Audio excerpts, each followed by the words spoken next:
Everyone, welcome back to my YouTube channel am Lucky Pandey. So basically आज हम most important topics हैं वो कौन से सब्जेक्ट के डिस्कस करने वाले हैं। मेडिकल सर्जिकल नर्सिंग के। मेडिकल सर्जिकल नर्सिंग में ऑलमोस्ट जो 80% क्वेश्चन आते हैं वो 20% टॉपिक से आते हैं। सो बेसिकली हमने जो लास्ट 10 ईयर्स के जो 9 सेट के क्वेश्चन पेपर से उससे एनालाइज करके ये 20 टॉपिक्स निकाले हैं जिससे 80% क्वेश्चन आए हुए हैं। तो आज हम उन्हीं टॉपिक्स के बारे में डिस्कस करने वाले हैं। So without wasting the time seriously video शुरू करते हैं। तो सबसे फर्स्ट टॉपिक है जो हम उसके बारे में बात करेंगे वो है, सबसे पहले हम जो सिस्टम डिस्कस करने वाले हैं वो है हमारा सेंट्रल नर्वस सिस्टम। तो बेसिकली इसमें से जो क्वेश्चन है वो 2019, 20 और 21 तीनों में आ रखा है। सो इसको बहुत अच्छे से कर लीजिएगा। सेंट्रल नर्वस सिस्टम में से सबसे पहला जो क्वेश्चन है आपका CSF पे आ जाता है, स्पाइनल कॉर्ड का मीनिंग। इंटर जो ICP है उस पे आ जाता है, GCS पे आ जाता है, पार्किंसन डिसीज़, क्रेनियल डिसीज इस पे आ जाता है। तो कुछ ऐसे टॉपिक्स हैं जो मैं बेसिकली आपको जो और भी इम्पॉर्टेंट है थोड़ा वो भी बताना चाहूँगी। तो अपना कॉपी और पेन से फटाफट नोट डाउन करते जाइए। देखिए सेंट्रल नर्वस सिस्टम में सबसे पहले सीजर्स बहुत इंपॉर्टेंट है, ठीक है। स्ट्रोक, पार्किंसन डिसीज मैंने आपको बता दिया है। मल्टीपल सिरोसिस वो बहुत ज़्यादा इंपॉर्टेंट है। हेडेक इस पे भी क्वेश्चन आ रखा है हमारा 2020 के अंदर, तो इसीलिए बहुत इंपॉर्टेंट है। मोस्ट प्रॉब्ली इस पे क्वेश्चन आते हैं। तो आगे हम बात करते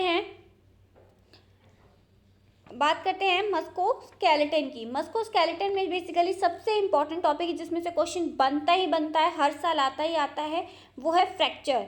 उसके बाद अर्थाइटिस पे आ जाता है, ऑस्टियोअर्थाइटिस पे आ जाता है बेसिकली, और नर्व अफेक्ट पे बहुत ज़्यादा क्वेश्चंस आ जाते हैं। जैसे कि अगर ये डिसीज़ है आपको बेली पेलिसी है तो इसमें कौन सी नर्व है जो अफेक्ट हो जाती है, तो इसको बहुत अच्छे से कर लीजिएगा। जो नर्व अफेक्ट वाली सारी जो डिसीज़ हैं उसको बहुत अच्छे से कर लीजिएगा, बिकॉज इसी से देखिए ये जो क्वेश्चंस मैं आपको बता रही हूँ इसमें से आपको क्वेश्चन मिलेगा ही मिलेगा। 80% क्वेश्चन आते हैं इन 20% टॉपिक्स, तो इसको बहुत अच्छे से कर लीजिएगा। बाकी विदाउट वेस्टिंग द टाइम हम आगे बढ़ते हैं। आगे हम बात करते हैं CVS की, जिसमें से हमें ECG पढ़ना है, एंजाइना पेक्टोरिस पढ़ना है, मायोकार्डियल इन्फरेक्शन ये बहुत ही इंपॉर्टेंट है। इसमें से बेसिकली इसके अंदर भी हमें क्या पढ़ना है, एंजाइम्स के बारे में पढ़ना है, जैसे कि ट्रोपोनिन है उसके बारे में पढ़ना है, एरिथमिया के बारे में पढ़ना है, हमने कार्डिक मेकर हमें पढ़ना है, हेमोफीलिया पढ़ना है, ब्लड ट्रांसफ्यूजन के ऊपर क्वेश्चन आता है।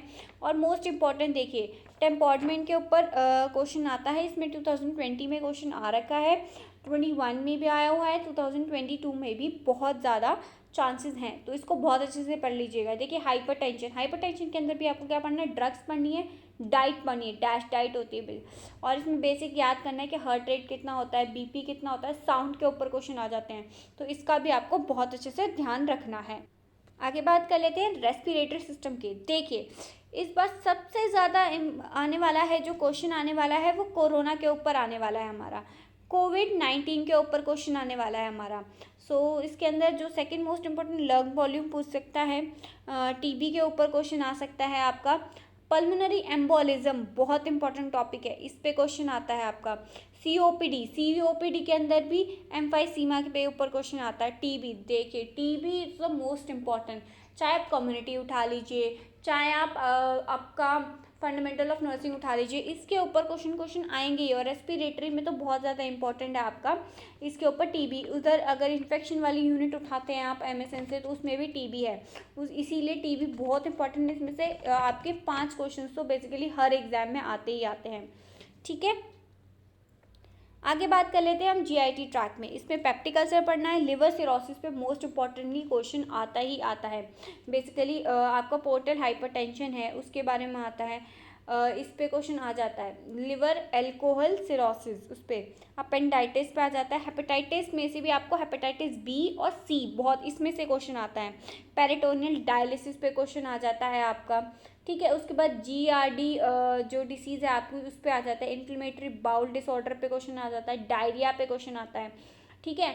इसके अंदर भी इसका आपका ट्रीटमेंट पूछ सकते हैं, ड्रग्स पूछ लेते हैं, ठीक है।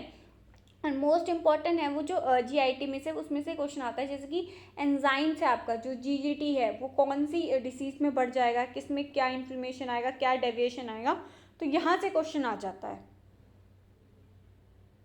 आगे बात कर लेते हैं हम एंडोक्राइन सिस्टम की। एंडोक्राइन सिस्टम में पिट्यूटरी ग्लैंड हो गया, हार्मोनल रिलेटेड ग्लैंड हो गया, हार्मोनल डिसीज़ होगी, पेनक्रियाज और डायबिटीज़ पे क्वेश्चन आ जाता है बेसिकली, कॉजेटिव एजेंट क्या है आपका, और कुशिंग सिंड्रोम मोस्ट इम्पॉर्टेंट है इसमें, 2019-20 में क्वेश्चन आ रखा है, बहुत ज़्यादा चांसेस है इसमें आएगा। बाकी हाइपोथायरॉयडिज्म के ऊपर क्वेश्चन आ जाता है, बेसिक्स ऑफ हार्मोन आ जाता है, डायबिटीज़ में भी डायबिटीज़ इंसिपिडियस पे क्वेश्चन आ जाता है। फिर उसके बाद आपका SOADU पे क्वेश्चन आ जाता है आपका उसके ऊपर। उसके बाद चलिए आगे बढ़ते हैं, आगे हम यूरिनरी सिस्टम पे आ जाते हैं। यूरिनरी सिस्टम में आपको किडनी और नेफ्रॉन के बारे में पढ़ना है, डायलिसिस पढ़ना है, UTI पढ़ना है, नेफ्रोटिक सिंड्रोम पढ़ना है आपका। देखिए उसमें यूरिन एनालिसिस आ सकता है, ग्लोमेरुलनेफ्राइटिस में से आपको बता दिया मैंने, नेफ्रोटिक सिंड्रोम से मोस्ट प्रॉब्ली क्वेश्चन आता है, डायलिसिस बता दिया है, CKD आपकी जो कॉम्प्लिकेशन, उस CKD की भी कॉम्प्लिकेशंस पूछी जाती हैं, तो वो मोस्ट इंपॉर्टेंट है, तो उसको बहुत अच्छे से। आगे हम बात कर लेते हैं, जो स्किन वाली हमारी यूनिट है उसमें से क्या क्या क्वेश्चंस आ जाते हैं। बेसिक स्किन लेसन आ जाते हैं, जैसे कि उनका नॉर्मल साइज़ क्या होगा, पैप्यूल हो गया, ये सारी चीज़ों के बारे में, और सीरियोसिस के बारे में क्वेश्चंस आ जाता है, एंजाइम के बारे में आ जाता है। उसके बाद टॉक्सिक एपिडर्मा जो नेकोलाइसिस है उसके ऊपर क्वेश्चन आ जाता है, स्टीवेंसन सिंड्रोम है उसके ऊपर क्वेश्चन आ जाता है, उसमें कॉजेटिव ट्रीटमेंट वगैरह यहाँ से क्वेश्चंस आ जाते हैं basically. So I hope so सबको समझ में आ रहा होगा। सो आगे हमारी जो यूनिट है वो हिमेटोलॉजी पे आ जाते हैं, उसमें से कौन सा क्वेश्चन आएगा। बेसिकली देखिए आयरन डेफिशिएंसी अनीमिया पे क्वेश्चन आता है, अनीमिया के मोस्ट इंपॉर्टेंट, अनीमिया के अंदर से भी आयरन डेफिशिएंसी अनीमिया पूछते हैं, थैलेसीमिया पूछते हैं, सिकल सेल अनीमिया पूछते हैं, क्लॉटिंग फैक्टर्स के बारे में पूछते हैं, उसकी साइकिल है जो कस्कार्ड वाली है वहाँ से क्वेश्चन आ जाता है, ब्लड प्रोडक्ट्स के ऊपर क्वेश्चन आ जाता है, ठीक है। सो आगे हम बात कर लेते हैं ऑन्कोलॉजी की। ऑन्कोलॉजी में क्या है, ऑन्कोलॉजी में सबसे पहले आपका जो लंग कैंसर है उसके टाइप्स, ब्रेस्ट कैंसर पूछते हैं, ब्रेस्ट कैंसर कौन से क्वाड्रेंट में होता है ये वाला क्वेश्चन आता है, जो सर्विक्स कैंसर है इसकी स्टेजेस पूछ लेते हैं, ओरोफेरेंजियल कैंसर है इसके कॉजेटिव फैक्टर्स क्या होंगे, बेसिकली वो टबैको से होता है तो ये पूछते हैं। और अगर आप उसी सर्जरी की बात करते हैं तो उसमें प्रोस्टेट कैंसर्स के ऊपर क्वेश्चन पूछते हैं। तो आई होप सो सबको समझ में आ रहा होगा। बाकी कुछ इंपॉर्टेंट टॉपिक्स हैं जो अदर के टॉपिक्स हैं वो मैं आपको बता देती हूँ, जैसे कि BMI होता है, डाइनिंग स्टेज होता है, इंपॉर्टेंट साइन ऑफ डिसीज़ पे जो हमारा क्वेश्चन बनता है, नॉर्मल ह्यूमन एनाटॉमी क्वेश्चंस बनते हैं। बाकी देखिए इन्फेक्शन के ऊपर क्वेश्चन आता है, बैक्टीरिया और वायरल।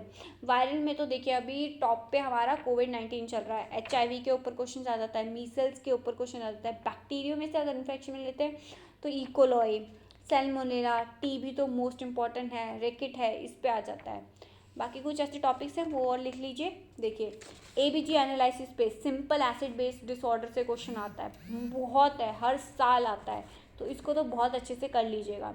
इन्फ्लेमेशन ऑफ वाउंड पे क्वेश्चन आता है, इम्यूनिटी में से भी HIV की रूट पूछ लेते हैं, ड्रग पूछ लेते हैं, जो निडल स्टिक इंजरी है, अगर कोई भी HIV से इन्फेक्टेड पर्सन की जो निडल है आपको लग जाए तो उसके बाद क्या प्रोसेसिंग रहेगी, ठीक है, तो वहाँ से पूछ लेते हैं। पेन के ऊपर क्वेश्चन आ जाता है, उसका scale, receptor, most important assessment method क्या होगा आपका, ठीक है, यहाँ से क्वेश्चन आ जाता है। फ्लूइड एसिड इलेक्ट्रोलाइट, इस पर क्वेश्चन आ जाता है। हाइपरनेट्रिउरेमिया, इसमें जो सोडियम का लेवल कम हो जाता है। हाइपर कैल्सीमिया, इसमें जो कैल्शियम का लेवल बढ़ जाता है। हाइपोकैल्सीमिया, इसके ऊपर बेसिकली जो क्वेश्चन आता है फ्लूइड एसिड इलेक्ट्रोलाइट वो हाइपर कैल्सीमिया के ऊपर आता है, जिसमें ECG चेंजेस आ जाते हैं, मैनेजमेंट क्या होगा इसके ऊपर क्वेश्चन आ जाता है। सो ये जो आपका बहुत इम्पॉर्टेंट 20% टॉपिक्स ये थे जिसमें से आपके 80% क्वेश्चन आएंगे MSN के अंदर, और मोस्ट प्रॉब्ली जो क्वेश्चंस आते हैं, जो वेटेज है हमारी MSN के अंदर, उसमें से आपके 20 से 25 क्वेश्चंस आते हैं एम्स नॉर्सेट के एग्ज़ाम में, और आपको सबसे ज़्यादा क्वेश्चंस आपको इसी टॉपिक्स में से मिलेंगे, इस टॉपिक से बाहर आपके क्वेश्चंस नहीं आएंगे। तो गाइज़ मैं आप सबको यही बोलूँगी, प्लीज़ इन टॉपिक्स को बहुत अच्छे से कर लीजिए। देखिए मैंने हर सिस्टम के जो इंपॉर्टेंट टॉपिक्स थे मैंने आपको वो लास्ट 10 ईयर्स के जो एनालाइज क्वेश्चन पेपर्स थे वहाँ से आपको ढूंढ के अब दिए हैं। तो इसको अपनी तैयारी को बहुत अच्छे से कर लीजिए और अच्छे से MSN जितनी जल्दी हो सके आप ख़त्म कर लीजिए। उसके बाद आपको कोई प्रॉब्लम आती है, कोई भी चीज़ है, कोई भी डाउट है किसी भी चीज़ को लेकर, तो आप हमें कमेंट सेशन में पूछ सकते हैं। बाकी आप हमें इंस्टाग्राम पे भी फॉलो कर सकते हैं, वहाँ पे भी मैसेज कर सकते हैं। हम आपकी प्रॉब्लम को जल्द से जल्द सॉल्व करने की कोशिश करेंगे। Thank you so much.